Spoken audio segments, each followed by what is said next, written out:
será un punto de encuentro entre los hechos históricos de gran relevancia y los personajes y liderazgos que los han hecho posible. Cada evento significativo de la historia pasada, presente y, por qué no, también de los que vienen, de los que están por venir, tienen sus correspondientes protagonistas. Allí estaremos nosotros para analizarlos y aprender de los mismos, de tal forma que todos tengamos un mejor futuro.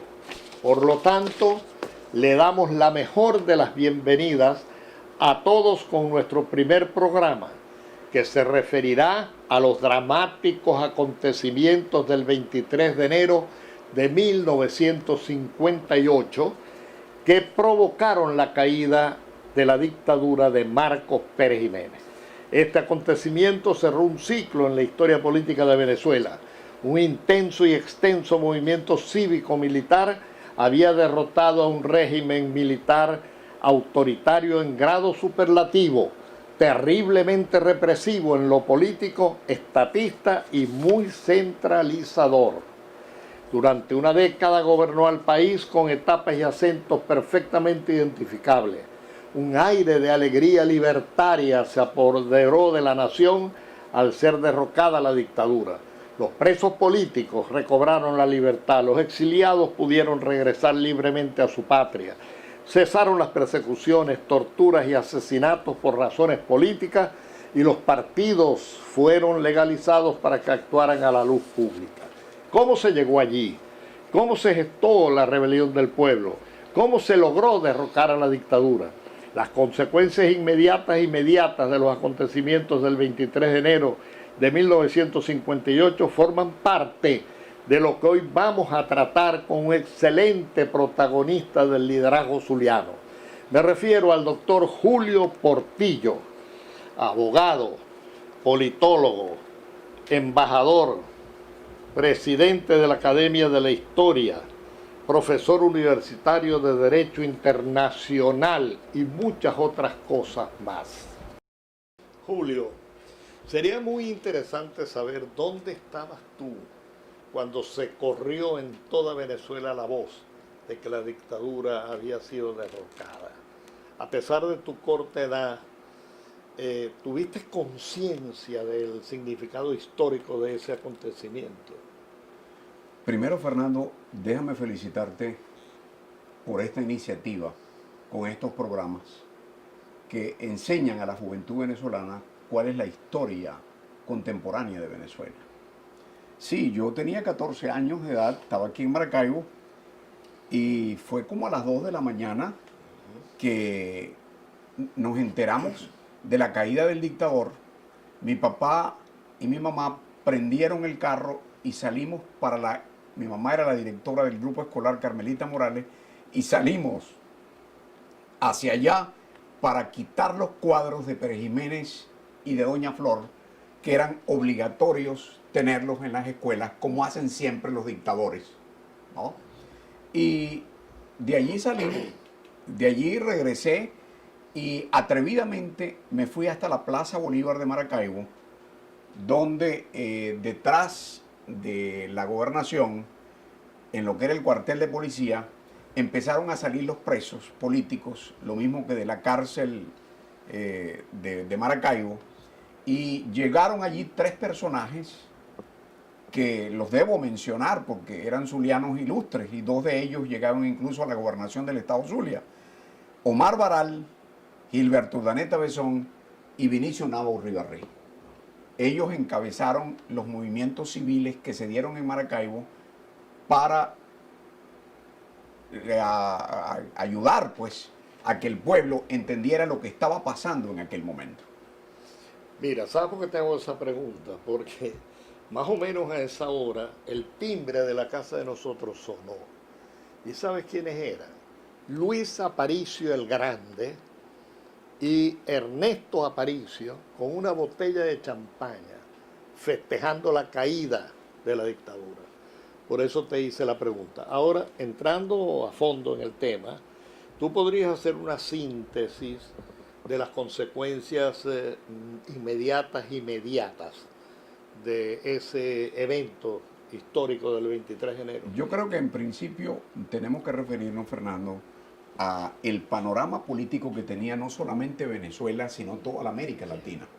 Estaban todos los países de la América Latina estaban con dictaduras. Perón en la Argentina, Manuel Odría en el Perú, Rojas Pinilla en Colombia, Batista en Cuba, Duvalier en Haití, Chapita Trujillo en República Dominicana, Los Somoza en Nicaragua, Stroessner en el Paraguay, es decir, y Pérez Jiménez, por supuesto, en Venezuela. Llegó el momento en que empezaron a caer esas dictaduras, primero que la de Pérez Jiménez. Y aquí llegaban las emisoras clandestinas de la resistencia venezolana y también de las emisoras colombianas que invitaban al pueblo venezolano a seguir el ejemplo que ya habían hecho los colombianos con la caída de Rojas Pinilla. Como se sabe, el primero del año de 1957, Pérez Jiménez convocó unas elecciones donde él era el único candidato. Vote a favor o en contra, pero vote. Eran dos tarjetas, una roja y una azul. Los empleados públicos tenían que llevar la tarjeta roja el lunes, después de las elecciones, en señal de que habían depositado la azul, porque si no entregaban la roja, era que la habían depositado y entonces habían votado contra el régimen y por supuesto se iban de los puestos. El 1 de enero, como se sabe, la gente confundió, especialmente en Caracas, los fuegos artificiales que se estaban dando para celebrar el advenimiento de un nuevo año con el bombardeo de la Fuerza Aérea al Palacio de Miraflores y a varios puntos de Caracas. Todo el 1 de enero en la mañana fueron aviones de la Fuerza Aérea bombardeando y pasando a rasos en Caracas. Pérez Jiménez logró restituir la situación, pero allí comenzó a moverse ya el pueblo directamente para provocar la caída de la dictadura. Las elecciones no habían sido reconocidas internacionalmente, se sabía que aquello era un gran fraude. Los dictadores suelen preparar esos fraudes para preservarse, permanecer en el poder. Y llegó el 22 de enero en que se convocó la huelga nacional contra la dictadura. A los zulianos nos endilgan muchas veces que mientras Caracas estaba tumbando al dictador, aquí estábamos jugando béisbol. Eso no es completamente cierto. Aquí también había un movimiento de resistencia para tumbar la dictadura. Y por supuesto, a las 10 de la noche, Pérez Jiménez, el 22 de enero, se convocó, sonaron las campanas de las iglesias y las bocinas de los automóviles y se convocó a una huelga nacional contra la tiranía. La gente se fue para sus casas, Pérez Jiménez tiró el ejército a la calle y la gente desde los edificios, desde las casas, les tiraban piedras a los militares, les hacían disparos, botellas, y a las 10 de la noche ya las propias Fuerzas Armadas le dijeron al dictador que aquello no era inaguantable, que se tenía que ir. Y Pérez Jiménez salió para la República Dominicana, para Santo Domingo, en el famoso avión de la Vaca Sagrada. Pararon primero la caravana presidencial en el Banco Central, lo saquearon de dinero, siguieron hasta La Carlota y desprendió el avión. A la 1 de la mañana, hasta en las cárceles, había llegado ya la noticia desde los noticieros internacionales de que el dictador se había ido. Y la gente se tiró a la calle para celebrar aquel advenimiento de la democracia, de la libertad. Y Venezuela, Fernando, pocas veces se destaca este hecho, que en un año, eso no lo ha conseguido ningún país en el mundo, logramos los venezolanos en aquel 1958 que regresaran los exilados, que salieran los presos políticos, que se reconstituyeran los partidos y los sindicatos, la libertad de prensa, se hizo la campaña electoral y el 4 de diciembre teníamos electo al nuevo presidente. ¿Cuánto le costó a Nicaragua? ¿Cuánto le costó a Cuba, a Egipto, después de la caída de los dictadores, volver a la normalidad? Y los venezolanos en un año lo logramos. Sería muy interesante hacer una breve análisis de cuáles fueron los factores políticos y económicos que determinaron el deterioro y la caída de la dictadura de Pérez Jiménez.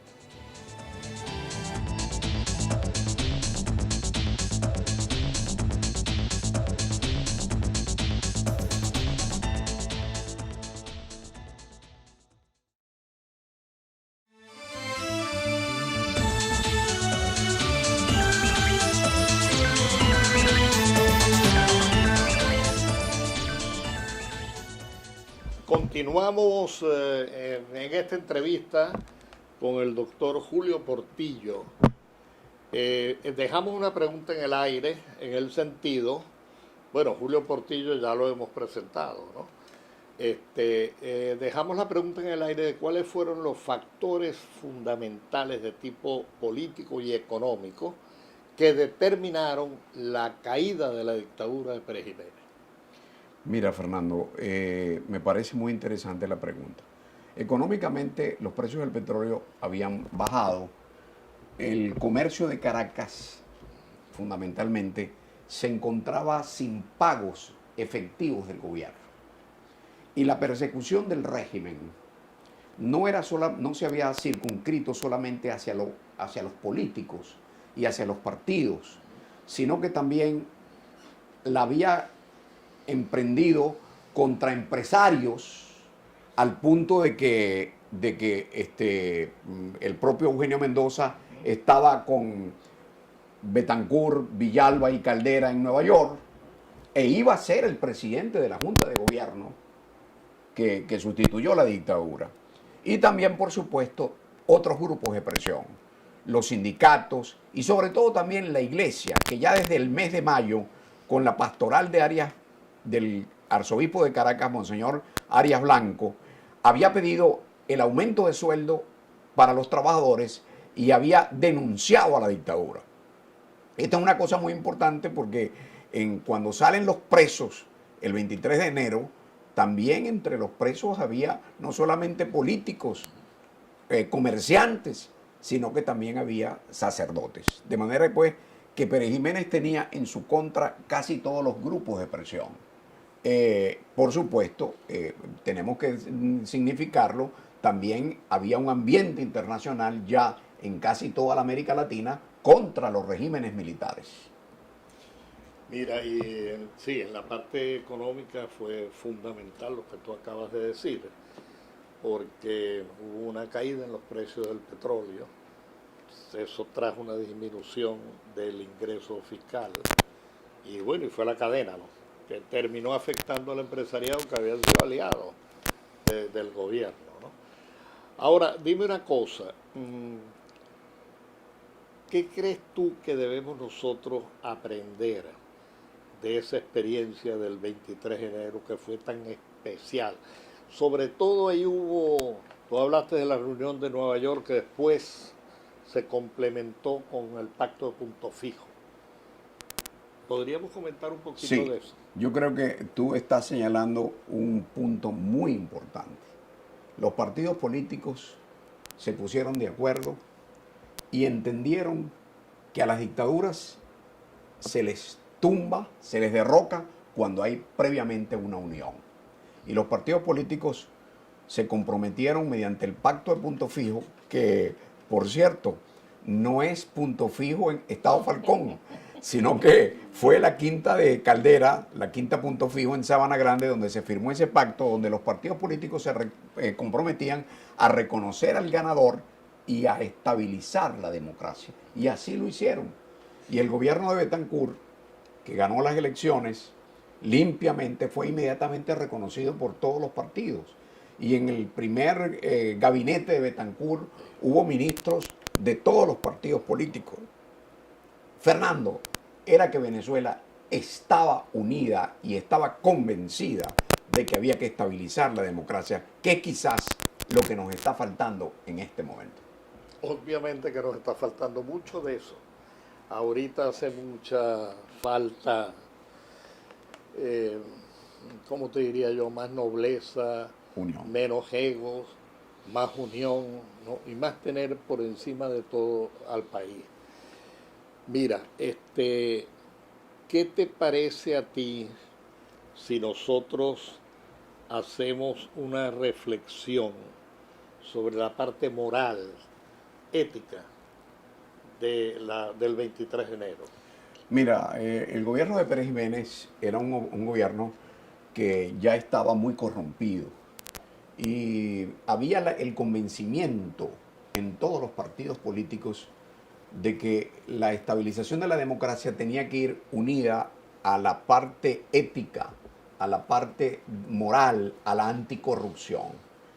Pero quiero referirme a algo muy, muy significativo. El gobierno de Betancur no fue un gobierno fácil. Tuvo alzamientos militares en Carúpano, en Puerto Cabello, se le alzó el ministro de la Defensa en San Cristóbal, el ataque de Fidel Castro por las playas de Machurucuto en el estado Falcón, el atentado en los próceres contra Betancur, aupado desde la República Dominicana por el dictador Chapita Trujillo. Betancur, yo soy de los que cree que si nosotros no hubiéramos tenido un presidente como Betancur el 23 de enero, quizás hubiera regresado Pérez Jiménez, porque no, haciendo objetivo, tenemos que decir que Pérez Jiménez salió electo senador, pero había el convencimiento de que lo que había que hacer en ese momento era estabilizar la democracia. Y Betancur, hay un hecho muy importante que pocas veces se destaca, que es que se reunió con los militares en Maracay, y un coronel se le levantó y le dijo: mire, Betancur, ¿usted que es enemigo de las Fuerzas Armadas? Y Betancur le dijo con carácter: para la próxima vez me llama presidente, porque soy el presidente electo de los venezolanos. Yo no soy enemigo de las Fuerzas Armadas, pero todos ustedes van para los cuarteles, que es donde tienen que estar. Y logró, Fernando, meter a los militares en los cuarteles, en las fronteras, que es donde tienen que estar, y no vendiendo caraotas, sembrando, hechos cargos de hospitales, de escuelas, de liceos, como está ocurriendo desgraciadamente en este momento.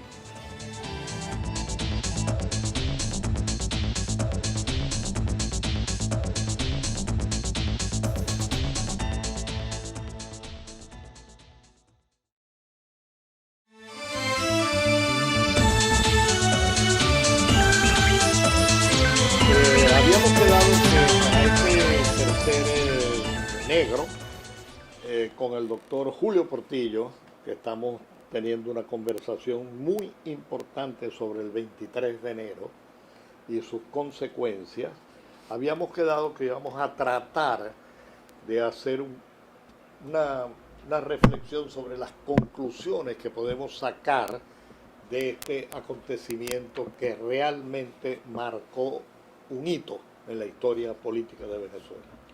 Yo creo, Fernando, que la primera conclusión de carácter sociológico es la de la unidad del pueblo venezolano para estabilizar la democracia y presentarse Venezuela como un país donde el hecho electoral era respetado por todos. Fíjate que aquí, en lo sucesivo, en el caso de Caldera ganó por 32.000 votos y se le entregó el poder. Y los partidos respetaron las elecciones, respetaron los resultados. Ese hecho me parece que es una conclusión muy importante. Desde el punto de vista económico, bueno, yo creo que hay que significar que el empresariado fue respetado por el gobierno. Hubo mucha libertad de inversión en Venezuela y no era una cosa simplemente de Caracas, sino que la podíamos ver en todo el país. La democracia hizo grandes obras, sí, obras públicas. Se estimuló la inversión nacional e internacional. PDVSA llegó a ser una de las empresas más importantes del mundo. La segunda empresa más importante del mundo, hoy quebrada prácticamente, ¿no? Sí. Las obras públicas, la red la red de carreteras que hizo la democracia, el puente, la culminación del puente sobre el lago, bueno, la llegada a las universidades de grandes sectores de la población. La educación fue realmente revalorizada y replanteada. Yo creo que los 40 años de democracia que tuvimos fueron 40 años estupendos que el pueblo venezolano ahora sobre todo está reconociendo, ¿no? Y esa es otra de las grandes conclusiones que nosotros podemos tener de esta interesante conversación que hemos sostenido. Así es, mira, y eso que dijiste de la unidad es muy interesante porque hay que destacar que esa unidad empezó a surgir de la base del pueblo hacia arriba. Incluso empezó a expresarse de manera dramática en las cárceles. Allí había gente de Acción Democrática, de URD, del Partido Comunista, posteriormente también de COPEI, y mucha gente que no era de partido, sino de ONG, y ya señalaste lo de los sacerdotes. Entonces se fue gestando una unidad de abajo hacia arriba, pero con una característica que el liderazgo del momento arriba captó, interpretó eso y le dio sentido integral. ¿Ves? Y sobre todo, Fernando, las Fuerzas Armadas se convencieron de que por la moral del país no se podía seguir sosteniendo en el poder a un dictador desprestigiado internacionalmente, ¿no? Yo creo que ese es un gran aprendizaje que las Fuerzas Armadas en este momento deben volver a reflexionar sobre lo que significa no tener en la jefatura del Estado una persona que pueda ser referencia mundial, referencia internacional. Yo creo que eso es una cosa sumamente importante. Así es. Mira, y hay otro detalle que vale la pena destacar ahorita en estas conclusiones. La lucha contra la dictadura empezó en el mismo mes de noviembre de 1948. Inmediatamente se estructuraron los cuadros de la resistencia y inmediatamente también empezó la represión, por supuesto, del régimen perejimenista. Y aquella amplitud, mira, el hecho de que Acción Democrática ilegalizado mandara a votar por Jovito Villalba, por URD, que creo, y tú me vas a perdonar, que creo que a Jovito Villalba, que fue el gran líder del 36, debimos nosotros haberle dado la condición de expresidente de la República. Se la merecía porque Jovito fue un factor de unidad durante todos los... Desde el 28. Desde el 28. Era el gran líder y por supuesto, fíjate que, lo estoy diciendo, en el 52 Acción Democrática mandó a votar por URD. Sí, como no, y ganó. Y ganó. Y le arrebataron el triunfo también, ¿no?